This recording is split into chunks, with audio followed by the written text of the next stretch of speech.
Welcome everybody, Zach here, aka Graveshift77, here to talk to you today about my Brontoglow deck that just went 3-1 in the past casual tournament.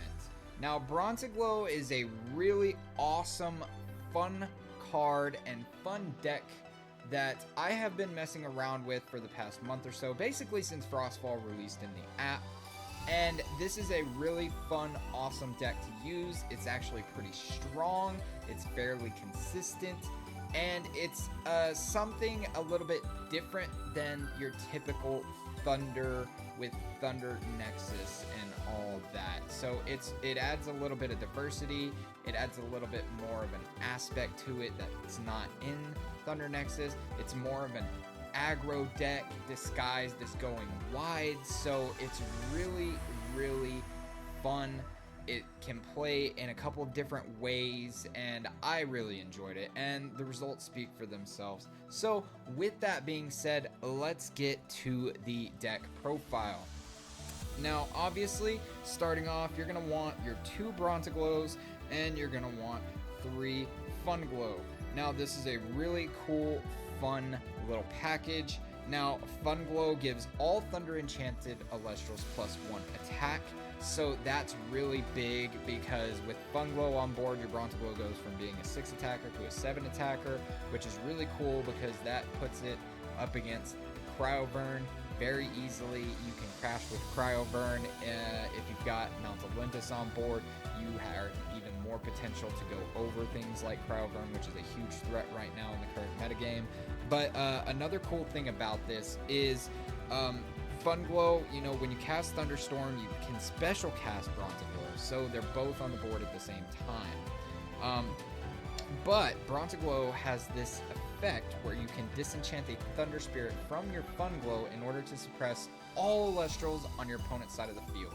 That is so big because that eliminates the Hydrake Ascension, that eliminates Galaxy's stat swaps, that eliminates Morfrost completely because A-Bomb goes down to 1, Indus can't destroy runes, so it's very nice, very handy. And another cool thing about it is when Brontoglow destroys an Elestral in battle, you can special cast a Funglow from your Underworld. So say they dealt with a Funglow that you had earlier, and you're able to just normal ascend into Brontoglow. If Brontoglow destroys an Elestral, Funglow comes back out. You get the stat buff. Funglow can attack as well. Really cool, really awesome combo potential here, and I really enjoy playing it. It's really fun. But on to the other Elestrals in our Brontoglow deck. We have 3 copies of Astrabbit. You want the combo pieces for Funglow, so Astrabbit helps. It helps stall. It baits out Earthquakes pretty easily, which is always nice. And yeah, so you're able to find the pieces that you need. You're able to find your counter rune support. You're able to find your Thunderstorm, your Brontoglow, Funglow, all of that. It's really nice. We're also running with 2 Elechiks because we do run Zeus in the deck because this deck is very much little guys focused. So Zeus really helps those little guys get over some of the stronger Elestrals that they can't normally. Speaking of little guys, we have Quackle. This deck is very expensive, guys. So the combo for Funglow costs 5 spirits minimum. You cast Funglow, you cast Thunderstorm, you cast Brontoglow. That's 5 spirits right there. That is a fourth of your spirit deck just to do the combos. So having Quackle for the recovery for you to help sustain, help you stay in the game is very nice.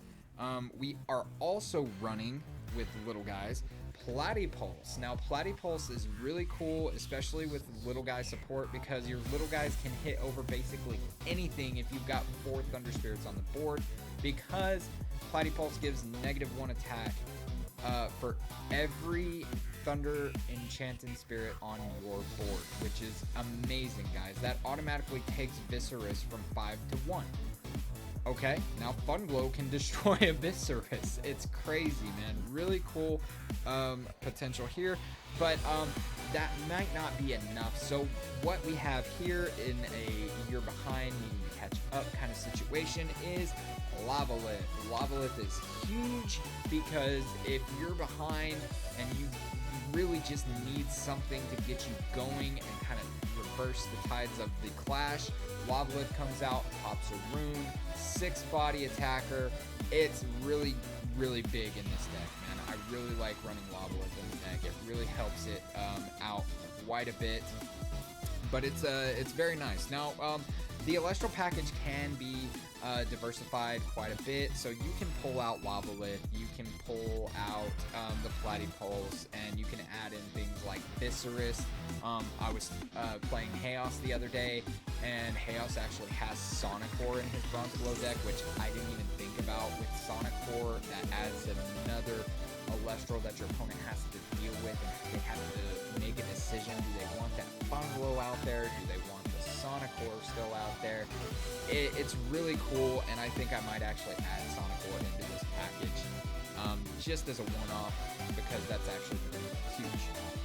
You can change it up how you want. I like it with Toxeon. Toxeon's a really good option in this deck, just for the Funglow buff to 5, and then you get to burn your opponent for spirit. So if you don't have anything else to go, just re-enchant Toxeon, burn for 1. That's also really nice. You can also lean into a little bit of the Thunder Nexus with Spark It if you really want to. I personally don't like it that way. This deck, I feel like, needs to be built around Brontoglow and Thunder Nexus. Having a Brontoglow package, it's just not optimal. The deck isn't consistent that way. So we're building a straight up Brontoglow deck. This is nice. But that's it for the Elestrals, guys. So we're just going to move on into our rune package now. And the rune package is where it gets really kind of fun and really diverse and unique. So obviously, we're running Funglow and Brontoglow. We need 3 copies of Thunderstorm. If you're not running Thunderstorm and you're running Funglow, what are you even doing? Thunderstorm, target and destroy rune, paired with Funglow, special cast Brontoglow. Really nice, really awesome. Also, a fun thing you can do that I have done with Thunderstorm is you can target and destroy your own runes. So say your opponent knows that you're running the Funglow, they don't want you to get the Brontoglow out, so they're going to not set any runes down. Well, you can Thunderstorm your own back row or your own stadium or anything along those lines if you want to get rid of it and then get the Brontoglow play out. They don't have any runes, so Brontoglow can go crazy. Really fun way to play with it, man. Also, we are running 2 Mount Olympus and 2 Race to the Top. This is in element removal. Very nice. Mount Olympus buffs your little guys, and with Brontoglow on board and Funglow on board, Mount Olympus really spikes up his attack stat. It's very nice. And, you know, you've got Rabbit on board, so Rabbit with RT3 is just a beautiful combo in general. Like I said earlier, we are running 2 copies of Zeus. This helps the little guys hit over the stronger guys, and it also provides spirits on board for the Platypulse to give the stat drop, so that's also nice. Now this deck needs a little bit more consistency besides just the Astrabbit. I've played around with this aspect a lot, but Nectar of the Gods feels the best in this deck. You need Nectar of the Gods because you need to be able to draw into your key pieces, your counter support, your Zeus. You just need things from your deck, so Nectar of the Gods early to mid game is very nice. And if you've got the heals, you could probably pull one off late game. That's when you're getting a little bit desperate, but I haven't run into that issue very frequently. And of course, because the deck is so expensive, Ambrosia, heals, beautiful. I mean, that's pretty standard, right? But anyways, so let's move on from there into our counter rune package. Now this is where it gets a little bit interesting and a little bit different from what you would normally see. Now we are running 2 copies of Chains of Prometheus. This card is huge in this deck, guys. Chains of Prometheus allows for your Funglow combo to connect. So say you've got the Funglow on board, you cast Thunderstorm, you target destroy rune, they Gorgons your Funglow. Well, you're going to cast Chains of Prometheus, preventing that Gorgons from happening. You get the combo off, you get your Brontoglow out, and then you can really start dealing some damage. That's really awesome. And it also protects your Brontoglow from things like Shield of Achilles and PTAs. That's also really, really fun and huge. Now, speaking of protection for Brontoglow, we are maining Divine Blessing. I love Divine Blessing in this deck. It is so huge. Like, it has come in handy for me in so many different occasions. Like, my opponent's fishing for something, they cast Nog. Nah, I know you're fishing, I don't want you fishing. Divine Blessing. Maybe that's not a protection for Brontoglow per se, but it is allowing you to gain advantage and keep above your opponent with your momentum. And it also prevents those late game heals that are so crucial in so many of these clashes. Divine Blessing is being slept on, guys. I am a firm Divine Blessing main deck believer, especially if you're going to have spirits on board to use it anyways. But you can also use in this deck, particularly Divine Blessing, by disenchanting from your Funglow, because Brontoglow brings Funglow back from the underworld if it destroys an Elestral in battle. So that's a really cool thing. That really works well. I also have here 2 Shield of Achilles, 2 Gorgon's Gaze, and 2 Tsunamis. So we've got our basic standard rune package, but -1, and the reason for that is because the deck is clogged up with things like Thunderstorm, Mount Olympus, RT3, and so you really need the counter rune support, but you don't want to lean too heavily into one or the other, so you spread it out a little bit, you take one away. It really, I haven't noticed much of a fall off from dipping down to 2 Gorgons as opposed to 3, or 3 shields, 2 Tsunamis. I really haven't noticed too much of a difference, and it's because it's still spread out enough. You still have the counter support. You're still able to get the counter rune support from things like Rabbit and Nog. It works very well, guys. The protection here is phenomenal.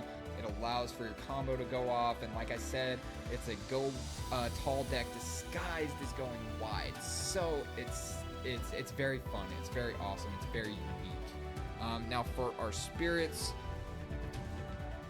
we are running 2, 4, 6, 8, 10, 12, and 14 Zaptors. That's right, 14 Thunder Spirits. Like I stated before, Brontoglow combo is very expensive, so you want as many of those Thunder Spirits as you possibly can. But you can also subtract a couple, keep it around the 12 range is where I would say this deck is best. You know, it's the least that you could probably work with in this deck. You can add in some spirits for the Viscerus if you would like to. You know, you can always, when you get your Viscerus plays off, misenchant with Thunder to then ascend into Brontoglow or Sonicore if you add that into the package. And then we have 4 Vipyros for the Chains and Lavaliths, and 2 Tsunamis for our 2 Leviathans for our 2 Tsunamis. The reason I have the extra one is just in case you need to misenchant your Brontoglow to be immune to Tsunami. Now, Brontoglow doesn't really care too much about being in defense because it's got a big defense stat as well at 5. That's really decent, but it allows you to get that play off, to get your Funglow back from the underworld, so on and so forth. Very fun deck, guys. Very good package. It went 3-1 in the tournament. The results speak for themselves. But yeah, thank you guys for listening. Thank you guys for watching. If you have any opinions on Brontoglow, please let me know. I would love to hear them. Let me know what you would add in a Brontoglow deck of this caliber. What kind of tweaks would you make in it? Anyways, guys, thank you so much. I appreciate it, and we'll catch you on the next one. Peace!